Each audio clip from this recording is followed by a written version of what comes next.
నా ప్రాణం నీవే సఖ్య ఎపిసోడ్ 42. హలో ఫ్రెండ్స్, స్టోరీ నచ్చితే తప్పకుండా కామెంట్ చేయండి. వీడియో లైక్ చేయడం మాత్రం మర్చిపోకండి. సాగర్ భయంతో నెమ్మదిగా కళ్ళు ఓపెన్ చేసేసరికి తన గొంతుపై ప్రేమ్ చెయ్యి బిగుసుకొని ఉండగా తను గాలిలో ఉండటం చూసి సాగర్ కళ్ళు పెద్దవి చేసి ప్రేమ్ వైపు చూస్తూ ఉంటే ఆ టైంలో ప్రేమ్ తనకి ప్రళయకాల రుద్రుడిలాగా కనిపిస్తుంటే సాగర్ గుండె వేగంగా పరుగులు పెట్టడం మొదలు పెడుతుంది. ప్రేమ్ సాగర్ని చంపేసేటట్టు చూస్తూ ఇంకా తన గొంతుపై పట్టు పెంచుతూ ఏమన్నావు, టెండర్ లీక్ చేసింది అనూనా అని కోపంగా అంటుంటే సాగర్ అప్పటికే తన కళ్ళు తేలేయడంతో ఇంకా ప్రేమ్ చిరాకుగా సాగర్ని కిందకి వదిలేయగానే సాగర్ అలాగే ఒక మూలన కాళ్ళు ముడుచుకొని కూర్చుని దగ్గుతూ భయంగా ప్రేమ్ వైపు చూస్తూ ఉంటాడు. ప్రేమ్ సాగర్కి ఎదురుగా చైర్ వేసుకుని కూర్చుని కాలుపై కాలు వేసుకుని వెనక్కి జారబడి సాగర్ వైపు చూస్తూ ఇప్పుడు చెప్పు, మార్నింగ్ అను ల్యాప్టాప్లో ఏం చేశావు? ఎందుకు అను టెండర్ లీక్ చేసిందని అనుని టార్గెట్ చేశావు? సో మొత్తానికి టెండర్ లీక్ చేసింది నువ్వన్నమాట అని ప్రేమ్ సీరియస్గా అంటుంటే సాగర్కి మాత్రం ప్రేమ్ని చూస్తుంటే ఒళ్ళంతా వణుకు పుడుతుంది.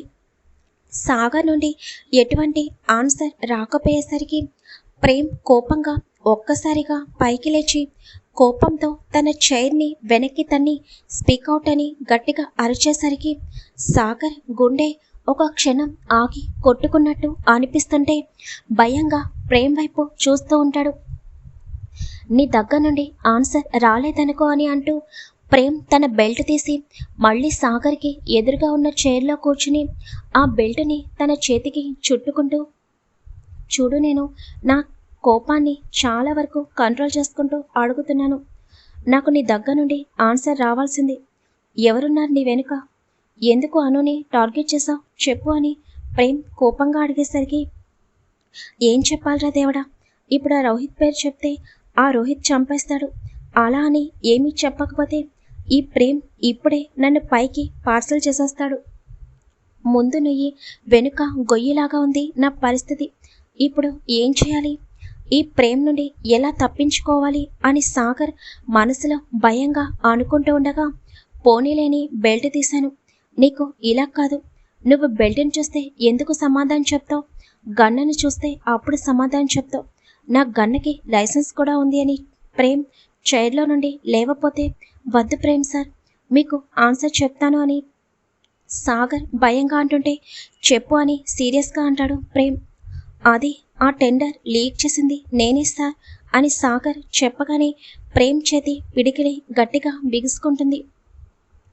నేను మీ డాడీ దగ్గర 5 years నుండి చాలా నమ్మకంగా వర్క్ చేస్తున్నాను. కానీ టెండర్ వేసే ఒక వారం రోజుల ముందు ఆ ఎస్ఎస్ కంపెనీ CEO రోహిత్ నన్ను కలిశాడు ప్రేమ్ సార్. ఇండియాలో ఎక్కడ టెండర్ వేసినా ఆ ప్రాజెక్ట్ అనేది మన కంపెనీకి రావడంతో అతను నన్ను ఈ బిగ్ ప్రాజెక్ట్కి సంబంధించిన టెండర్ ఫైల్ అనేది తీసుకొచ్చి తనకివ్వమని చెప్పాడు. కానీ నేను మొదట దానికి ఒప్పుకోలేదు. అతను నాకు డబ్బు ఆశ చూపించాడు. అయినా కూడా నేను రామకృష్ణ గారి దగ్గర చాలా నమ్మకంగా ఉంటాను కాబట్టి నేను చెయ్యను అని చెప్పాను. కానీ చివరికి నన్ను చంపేస్తానని బెదిరించాడు. అందుకే తప్పని పరిస్థితుల్లో ఆ రోహిత్ దగ్గర డబ్బులు తీసుకుని మీ నాన్నగారు ఛాంబర్లో టీమ్ హెడ్స్తో మీటింగ్లో ఉన్నప్పుడు నేనే మీ డాడీ ల్యాప్టాప్ నుండి టెండర్ ఫైలు పెన్ డ్రైవ్లో సేవ్ చేసి వెంటనే మీ డాడీ ల్యాప్టాప్ నుండి ఫైల్ అనేది డిలీట్ చేసేసాను. అలా ఆ ఫైల్ తీసుకుని వెళ్ళి ఆ రోహిత్కి ఇచ్చాను. అట్లా బిగ్ ప్రాజెక్ట్ అనేది ఆ రోహిత్ కంపెనీకి వెళ్ళింది సార్. కానీ నేను చేసిన తప్పుకి ప్రతి క్షణం భయపడుతూనే ఉన్నాను. సడన్గా మీరు వచ్చేసరికి నాకు ఏం చేయాలో అర్థం కాలేదు. మిమ్మల్ని చూస్తుంటేనే భయంగా అనిపిస్తుంది. ఎక్కడ నా గురించి నిజం తెలుసుకుంటారేమోనని ప్రతి క్షణం భయంతో చచ్చిపోతున్నాను. కరెక్ట్ టైంలో మీరు దీప్తిపై అనుమానం ఉంది అని చెప్పారు. అప్పుడే నాకు ఒక ఆలోచన వచ్చింది. ఎలాగో మీరు ఆ అమ్మాయిని అనుమానిస్తున్నారు, అదే నిజం చేస్తే అప్పుడు ఆ అను టెండర్ లీక్ చేసిందని మీకు కన్ఫర్మ్ అవుతుంది. అప్పుడు మీకు నాపై అనుమానం రాదు. అందుకే మార్నింగ్ ఆ అమ్మాయి ల్యాప్టాప్లో ఆ టెండర్ ఫైల్ సేవ్ చేశాను. అలా మీకు చెప్పి ఆ అమ్మాయిని దోషిగా నిలబెట్టాలని అనుకున్నాను. కానీ అని సాగర్ భయంగా అంటుంటే, సో నేను నిన్ను నమ్మలేదు కాబట్టి నువ్విప్పుడు నిజం చెప్తున్నావు. ఇంతేనా లేకపోతే ఇంకేమైనా ఉందా అని ప్రేమ్ సీరియస్గా అంటుంటే, లేదు ప్రేమ్ సార్, ఇదే జరిగింది. ఎక్కడ నాపై అనుమానం వస్తుందేమోనని భయపడి ఆ అమ్మాయిని ఇరికించాలని అనుకున్నాను, అంతే అని సాగర్ భయంగా ప్రేమ్ వైపు చూస్తూ, ఆ రోహిత్ పేరు చెప్తే ఇంకేమైనా ఉందా? ఆ రోహిత్ ఆ అనుని పెళ్లి చేసుకోవాలని అనుకుంటున్నాడని, కావాలని ఆఫీస్ నుండి టెర్మినేట్ చేసేటట్టు ప్లాన్ చేశాడని తెలిస్తే, అమ్మో, అసలు ఆ అమ్మాయి విషయంలో ఎందుకింత సీరియస్ అయ్యాడో ఇప్పటికే అర్థం కావడం లేదు. ఇంకా ఆ రోహిత్ గురించి చెప్తే ఇక్కడే నన్ను చంపేస్తాడు. అలాగే ఆ రోహిత్ పేరు చెప్పినా వాడు కూడా నన్ను చంపేస్తాడు. అందుకే ఇద్దరి దగ్గర నుండి తప్పించుకోవడానికి ఇలా చెప్పక తప్పలేదు అని సాగర్ మనసులో అనుకుంటూ భయంగా ప్రేమ్ వైపు చూస్తుంటే, ప్రేమ్ మాత్రం అనుమానంగా సాగర్ వైపు చూస్తూ ఉంటాడు. వీడు చెప్పేది సగం నిజం సగం అబద్ధం. వీడు ఏదో దాస్తున్నాడు. వీడిని ఎట్టి పరిస్థితుల్లోనూ నమ్మడానికి వీల్లేదు. వీడి వల్ల తప్పకుండా అనుకి ప్రాబ్లం ఉంది. వీడి వెనకాల ఎవరెవరున్నారో అందరినీ బయటకు లాగుతాను. అను జోలికి ఎవరైనా వస్తే వాళ్ళని ప్రాణాలతో వదిలిపెట్టను అని ప్రేమ్ కోపంగా తన చేతి పిడికిలి బిగించి తన పాకెట్లో ఉన్న మొబైల్ తీసి తేజ్కి కాల్ చేస్తాడు. తేజ్, సంజన ఇద్దరు కూడా క్యాంటీన్లో ఫుడ్ తినేసి తేజ్ క్యాబిన్లో ఉంటారు. ప్రేమ్ నుండి తేజ్కి కాల్ రాగానే తేజ్ ఫోన్ అటెండ్ చేసి, చెప్పు ప్రేమ్ అని అంటుంటే, తేజ్ వెంటనే నా ఛాంబర్కి రా అని ప్రేమ్ సీరియస్గా ఫోన్ కట్ చేయగానే, ఇదేంటి వీడు అంత కోపంగా ఉన్నాడు అని తేజ్ భయంగా అనుకుంటూ పక్కకి చూసేసరికి సంజన మొబైల్ చూసుకుంటూ అందులో గేమ్ ఆడుతూ ఉండటం చూసి సరిపోయింది. ఈ మేడం గారు వీళ్ళ అన్నయ్య దగ్గరికి వెళ్తే ఎక్కడ వాళ్ళ అన్నయ్యని ప్రెజెంటేషన్ ప్రిపేర్ చేయనివ్వకుండా మీటింగ్ వేసి కూర్చుంటుందేమోనని ఇక్కడికి తీసుకుని వస్తే ఇక్కడ కూడా వర్క్ నేర్చుకోవడం మానేసి మొబైల్ పట్టుకుని కూర్చుంది అని మనసులో అనుకుంటూ, సంజన నేను ఇప్పుడే వస్తాను, నువ్వు ఇక్కడే ఉండు అని చెప్పి తేజ్ కంగారుగా అక్కడి నుండి ప్రేమ్ ఛాంబర్లోకి వెళ్తాడు. అను ఉన్న రూమ్ సౌండ్ ప్రూఫ్ కాబట్టి తనకి బయట ఏం జరుగుతుందో కొంచెం కూడా తెలియదు. తను ప్రశాంతంగా పడుకుని ఉంటుంది. తేజ్ స్పీడ్గా ప్రేమ్ ఛాంబర్లోకి అడుగుపెట్టి, ఏమైందిరా, ఎందుకు అంత కోపంగా ఉన్నావు అని అంటూ పక్కకి చూసేసరికి సాగర్ ఛాంబర్లో ఒక మూలన కాళ్ళు ముడుచుకుని కూర్చుని ఉండటం చూసి, సాగర్ నువ్వేంటి ఇక్కడ అని తేజ్ షాక్గా అడుగుతాడు. తేజ్ వీడిని తీసుకుని వెళ్ళి సిటీ అవుట్కట్స్లో ఉన్న మన గెస్ట్ హౌస్లో పడేసే అని ప్రేమ్ సీరియస్గా చెప్పేసరికి సాగర్ భయంగా ప్రేమ్ వైపు చూస్తూ, ఇదేంటి ఇతను నన్ను వదిలేస్తాడని అనుకుంటే గెస్ట్ హౌస్లో బంధించమని చెప్తున్నాడేంటి అని సాగర్ భయంగా అనుకుంటూ ఉంటాడు. అరే ప్రేమ్ ఏమైందిరా, ఎందుకు సాగర్ అలా ఉన్నాడు, ఏం జరిగింది అని తేజ్ అయోమయంగా అంటుంటే, ఆ టెండర్ లీక్ చేసింది ఎవరో తెలుసా, వీడే అని ప్రేమ్ కోపంగా అనేసరికి, వాట్ అంటే ఆ టెండర్ లీక్ చేసింది సాగరా అని తేజ్ షాక్గా అడుగుతాడు. అవును, ఆ టెండర్ లీక్ చేసింది వీడే. ఆ ఎస్ఎస్ సొల్యూషన్ కంపెనీ సీఈఓ ఆ రోహిత్ గాడు ఉన్నాడు కదా, రీసెంట్గా వాడు యుఎస్ నుండి వచ్చాడని నేను కూడా తెలుసుకున్నాను. కానీ ఇప్పటి వరకు వాడిని చూడలేదు. వాడేదో డబ్బు ఆశ చూపిస్తే వీడు డాడీ ప్రిపేర్ చేసిన టెండర్ ఫైల్ని తీసుకుని వెళ్ళి వాడికి సబ్మిట్ చేశాడు. నా కోపం వీడు ఆ టెండర్ లీక్ చేసినందుకే కాదు అని ప్రేమ్ సాగర్ని చంపేసేటట్టు చూస్తూ ఉంటుంటే, మరి ఇంకేం జరిగిందిరా అని తేజ్ సాగర్ వైపు చూసి అడుగుతుంటే, వీడు టెండర్ లీక్ చేసిందే కాకుండా ఆ టెండర్ లీక్ చేసింది వేరే వాళ్ళని చెప్పి నా దగ్గర నుండి తప్పించుకోవాలని చూశాడు. వాడు ఎవరి పేరు చెప్పాడో తెలుసా అని ప్రేమ్ కోపంగా అంటుంటే, తేజ్ అనుమానంగా సాగర్ వైపు చూస్తూ ఎవరి పేరు చెప్పాడు అని అంటుంటే, అను అని అనగానే తేజ్ షాక్గా సాగర్ వైపు చూస్తూ, వాట్, అను పేరు చెప్పాడా, సరిపోయింది, పోయి నువ్వు అను పేరే చెప్పావా, నిజంగా ఈ టైంలో నువ్వు వేరే వాళ్ళ పేరు చెప్పినా ప్రేమ్ నిజం తెలిసే వరకు నువ్వు చెప్పింది నిజం అని నమ్మేవాడేమో. కానీ వెళ్ళి వాడు ప్రాణంగా ప్రేమిస్తున్న ఆ అమ్మాయి పేరే చెప్పి డైరెక్ట్గా సింహం బోన్లో తలపెట్టేశావు. ఇంక నిన్ను ఆ దేవుడు కూడా కాపాడలేడు. ఇంక వీడికి ప్రేమ్ అనుని ప్రేమిస్తున్నట్టు తెలియదు కదా. పాపం వీడు తప్పించుకుందామని అనుకుని అను పేరు చెప్పినట్టున్నాడు. దెబ్బకి ప్రేమ్ దగ్గర ఇరుక్కుపోయాడు. ఇంక వీడిని ఎందుకు వదులుతాడు? ఇంక నీ లైఫ్ ఇక్కడితో ఎండ్ అయిపోయినట్టే అని సాగర్ వైపు చూస్తూ తేజ్ మనసులో అనుకుంటూ ఉంటాడు. తేజ్ ఆలోచించింది చాలు. ముందు చెప్పిన పని చెయ్యి అని ప్రేమ్ చిరాకుగా చైర్లో కూర్చోగానే, సరేరా, వీడిని తీసుకుని వెళ్ళి మన గెస్ట్ హౌస్లో పడేస్తాను, నువ్వేమీ టెన్షన్ పడకు, సరేనా అని తేజ్ అంటుంటే సాగర్ భయంగా ముందుకొచ్చి ప్రేమ్ కాళ్ళని పట్టుకుంటూ, ప్రేమ్ సార్, ఇంకొకసారి ఇలాంటి తప్పు చేయను, దయచేసి నన్ను వదిలేయండి. ఎంతైనా 5 సంవత్సరాలుగా ఈ కంపెనీలోనే ఎంతో నమ్మకంగా పనిచేశాను. ఏదో బుద్ధి గడ్డి తిని అనవసరంగా ఆ రోహిత్కి టెండర్ ఫైల్ ఇచ్చాను. ఇంకెప్పుడు ఇటువంటి తప్పు జరగదు అని సాగర్ భయంగా అంటుంటే, నేను నా లైఫ్లో ఎవ్వడికి అస్సలు ఛాన్స్ ఇవ్వను. నీ వల్ల ఈ కంపెనీ కొన్ని కోట్లు నష్టపోయింది. అయినా నీలాంటి వాడిని ఇంకొకసారి నమ్ముతానని ఎలా అనుకున్నావు? నువ్వు కంపెనీ టెండర్ లీక్ చేసినందుకు నిన్ను ఇప్పుడే చంపేసేవాడిని. కానీ నీతో నాకు చాలా పనుంది.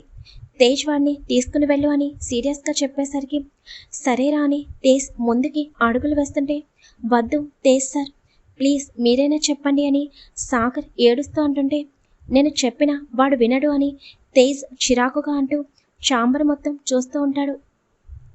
సాగర్ మాత్రం గట్టిగా అరుస్తూ, ప్లీజ్ నన్ను ఏమీ చేయకండి అని అంటుంటే తేజ్ వెంటనే తన పాకెట్లో ఉన్న కర్చీఫ్ తీసి సాగర్ నోట్లో కుక్కి, నువ్విలా అరుస్తుంటే నాకు ఇరిటేషన్ వస్తుంది, సైలెంట్గా ఉండు అని ప్రేమ్ వైపు చూస్తూ, అరే వీడిని ఎలా తీసుకుని వెళ్ళాలి? ఏదైనా తాడు లాంటిదుంటే బాగుంటుంది అని అంటుంటే, వాడి షర్ట్ ఉంది కదా, అది విప్పి వాడి హ్యాండ్స్ని కట్టేసి లిఫ్ట్ ద్వారా డైరెక్ట్ పార్కింగ్ ఏరియాలోకి తీసుకుని వెళ్ళు అని చెప్పగానే తేజ్ అలాగే అని షర్టు విప్పుతుంటే సాగర్ మాట్లాడటానికి లేకపోయేసరికి వద్దు అన్నట్టు వెనక్కి జరుగుతూ ఉంటాడు. సైలెంట్గా ఉండు, చిరాకు తెప్పించుకో అని తేజ్ విసుక్కుంటూ సాగర్ షర్టుని తన 2 చేతులకి గట్టిగా కట్టి వెంటనే సాగర్ మెడ పట్టుకుని పైకి లేపి ప్రేమ్ వైపు చేస్తూ, ప్రేమ్, నా క్యాబిన్లో సంజన ఉందిరా, మార్నింగ్ అనగా వచ్చింది, ఆఫీస్ చూస్తానంటే చూపించాను అని చెప్పగానే, సరే నేను సంజనాకి కాల్ చేసి ఇంటికి వెళ్ళమని చెప్తాను, డ్రైవర్ ఉన్నాడు కదా, తనని జాగ్రత్తగా తీసుకుని వెళ్తాడు, ముందు నువ్వు వీడి సంగతి చూడు అని ప్రేమ్ సీరియస్గా చెప్పేసరికి, సరే అని తేజ్ సాగర్ని తీసుకుని డైరెక్ట్గా లిఫ్ట్ ద్వారా పార్కింగ్ ఏరియాకి వెళ్ళి సాగర్ని కారు వెనుక డిక్కీలో పడేసి అక్కడి నుండి కారుని స్పీడ్గా ప్రేమ్ గెస్ట్ హౌస్ వైపుకి పోనిస్తాడు. ప్రేమ్ సంజనాకి కాల్ చేసి డ్రైవర్తో ఇంటికి వెళ్ళమని చెప్పగానే, సరే అన్నయ్య అని చెప్పి సంజన అక్కడి నుండి కిందకి వెళ్ళి కారులో ఇంటికి వెళ్ళిపోతుంది. ప్రేమ్ చైర్లో అలాగే వెనక్కి వాలి కళ్ళు మూసుకుంటాడు. దీన్ని బట్టి ఈ రోజుల్లో ఎంత నమ్మకంగా పనిచేసినా ఎవడిని కూడా నమ్మకూడదని ఈ సాగర్ ప్రూవ్ చేశాడు. అసలు డాడీ వీడి గురించి ఆ రోజు నమ్మకంగా చెప్పకపోతే వీడిని కూడా అనుమానించేవాడని. మొత్తానికి ఈ కంపెనీ టెండర్ లీక్ చేసింది వీడే అన్నమాట. పైగా అనుని ఇరికించాలని చూశాడు. కానీ ఎందుకో వీడి మాటలు నాకు నమ్మశక్యంగా లేదు. అను వెనకాల ఏదో జరుగుతుంది అని అనిపిస్తుంది. ఎందుకో అను ప్రమాదంలో ఉంది అని అనిపిస్తుంది. అలా జరగడానికి వీల్లేదు. ఈ ప్రేమ్ అను దగ్గరికి ఎవ్వరిని రానివ్వడు. అవును, ఆ రోజు కెఫేలో అనుని ఆ రోహిత్ కలిశాడు అని ఈ సాగర్ చెప్పాడు కదా. అంటే నిజంగా ఆ రోహిత్ ఆ రోజు అనుని కలిశాడా? లేకపోతే వీడే నాకు అనుమానం రప్పించడానికి ఆ రోహిత్ కలిసినట్టు చెప్పాడా?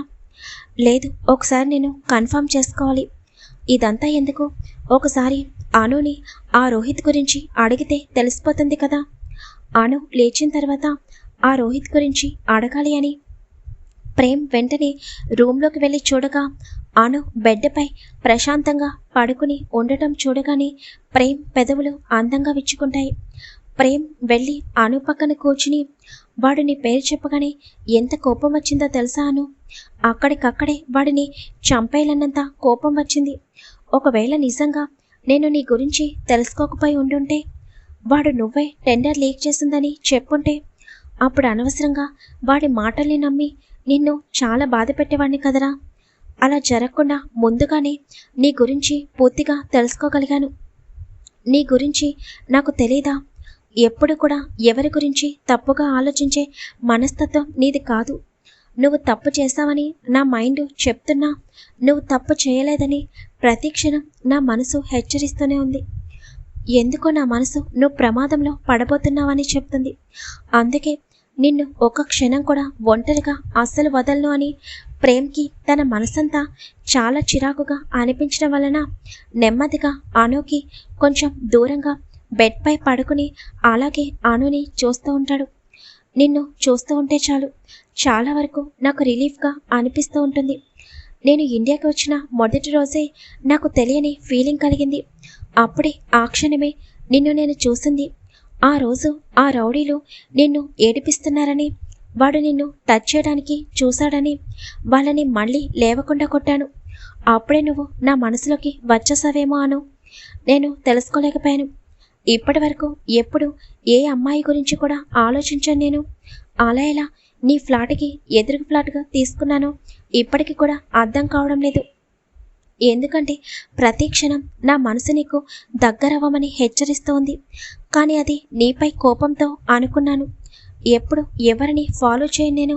ఒక రోజంతా నువ్వు ఎక్కడికి వెళ్తే అక్కడికి వస్తూ నిన్ను ప్రతి క్షణం అబ్జర్వ్ చేస్తూనే ఉన్నాను. అదంతా నీపై అనుమానంతో అనుకున్నాను. కానీ నిన్ను జాగ్రత్తగా చూసుకోవడం కోసం అదంతా చేస్తున్నానని అప్పుడు గమనించుకోలేదు. ముంబై నుంచి వచ్చిన తర్వాత అప్పుడు ఈ సాగర్ పని చెప్తాను. వీడి వెనకాల ఎవరెవరున్నారో తప్పకుండా అందరినీ బయటకు లాగుతాను. నా గెస్సింగ్ ప్రకారం తప్పకుండా వీడి వెనకాల ఎవడో ఉన్నాడు. వాడే ఇదంతా చేయిస్తున్నాడు. వాడు నా దగ్గర నుండి తప్పించుకోవడం కోసం నిన్ను టార్గెట్ చేశాడు అని కాకుండా వేరే రీజన్తో కూడా ఇదంతా చేశాడు అని తెలియాలి. ఇంకొక క్షణం కూడా వాడు ప్రాణాలతో ఉన్నాడు అని ప్రేమ్ మనసులో అనుకుంటూ అలాగే అను వైపు రెప్ప వేయకుండా చూస్తూ ఉంటాడు. అను ఫేస్పై పడుతున్న హెయిర్కి ప్రేమ్ చిన్నగా నవ్వుకుంటూ నెమ్మదిగా అనుకి కొంచెం దగ్గరగా జరిగి అను ఫోర్ హెడ్పై ఉన్న హెయిర్ని తన మునివేళ్లతో చెవి వెనుకగా పెడుతుంటే అను అటు ఇటు కదలడం చూసి వెంటనే ప్రేమ్ తన చేతిని వెనక్కి తీసేసుకుంటాడు. కానీ అను నిద్దట్లో ప్రేమ్కి దగ్గరగా జరిగి ప్రేమ్ చుట్టూ తన చేతిని వేసి ప్రేమ్ షోల్డర్పై తలని పెట్టుకుని పడుకోగానే ప్రేమ్ షాక్గా అను వైపు అలాగే చూస్తూ ఉండిపోతాడు. అను తనకి అంత దగ్గరగా ఉండటంతో ప్రేమ్కి తన మదిలో చిన్నగా అలజడి కలుగుతుంటే ఇదేంటి ఈ రాక్షసి ఇంత దగ్గరగా వచ్చేసింది అని ప్రేమ్ మనసులో భయంగా అనుకుంటూ తనపైన ఉన్న అను చేతిని తీయబోతుంటే అను నిద్దట్లో అబ్బా వర్ష, ఎందుకు నన్ను నిద్రలో కూడా చిరాకు చేస్తావు? నీకు ఎన్నిసార్లు చెప్పాలి నా చెయ్యి తీయొద్దు అని చెప్పి అని అను ఇంకా ప్రేమ్కి దగ్గరగా జరిగి ప్రేమ్ రెండు కాళ్ళపై తన కాలిని వేసి ప్రేమ్ హృదయంపై తలపెట్టి పడుకునేసరికి అను చేసిన దానికి ప్రేమ్ ఒక క్షణం బొమ్మలాగా బిగుసుకునిపోతాడు. పాప అను, ఒకసారి కళ్ళు తెచ్చి చూడమ్మా, వర్ష కాదు అక్కడుంది. పాపం ప్రేమ్. హలో ఫ్రెండ్స్, స్టోరీ ఎలా ఉందో ప్రతి ఒక్కరు తప్పకుండా కామెంట్ చేయండి. వీడియోని లైక్ చేయడం మాత్రం మర్చిపోకండి. Thank you very much.